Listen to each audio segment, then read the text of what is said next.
The latest episode of the Joe Rogan podcast was released this past Monday, almost a full week after last week's presidential debate. So this was the first time that we got to hear what superstar podcaster Joe Rogan had to say about the debate.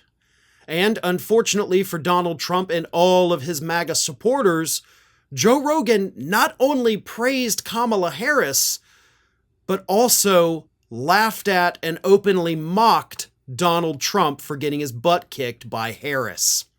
Here is what Joe Rogan said on the podcast this week. Amazing job, she's nailing it. And he specifically praised Harris for baiting Trump into talking about his crowd sizes. And then he said, oh my God, this is jujitsu, where she's like, if you go to his rallies, his crowds are boring.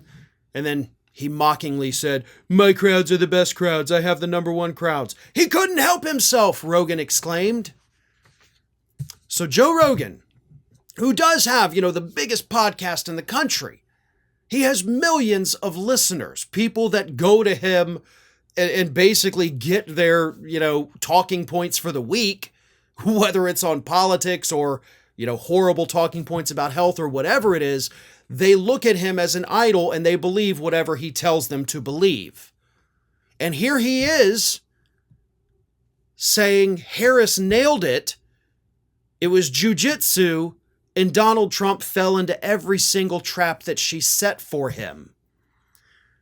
And now that we have this out there, now that this has been broadcast to millions of people, political observers are saying this could be the end of Donald Trump. Let me read you a couple of these. Tim Fullerton, a Democratic strategist for former President Barack Obama, said, quote, this is a huge problem for Donald Trump. If Joe Rogan turns on him and starts praising Kamala Harris like he is here, Trump is toast. Another one, Victor Shi, who is a youth organizer for Harris's presidential campaign, said, quote, this is really good and big. Joe Rogan, who reaches a lot of young Republican men, just said Kamala Harris is, quote, nailing it. And then, of course, you had the Lincoln Project that humorously put out on Twitter, quote, I hate Joe Rogan, Trump tweet incoming any minute. Mocking, of course, his tweet from this past weekend, I hate Taylor Swift. Now, I don't think Joe Rogan is going to go out there every time he does a podcast and praise Kamala Harris. I don't think he's going to go out there on every podcast between now and the election and make fun of Donald Trump. This was probably a one-time deal, okay? This is not going to be the gift that keeps on giving. The question is it enough to turn some of these listeners? Again, Joe Rogan's audience is very devoted.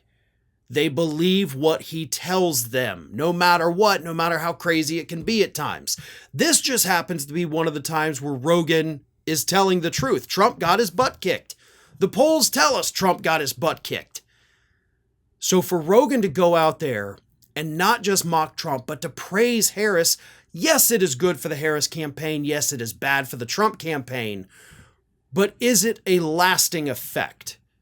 Is it something that is going to carry over? Honestly, I don't think so.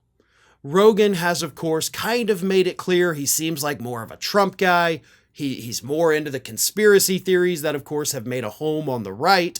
So I don't think we're going to get any more of this from Joe Rogan, but there is a small possibility that at least a few people listening may have changed their minds because of it.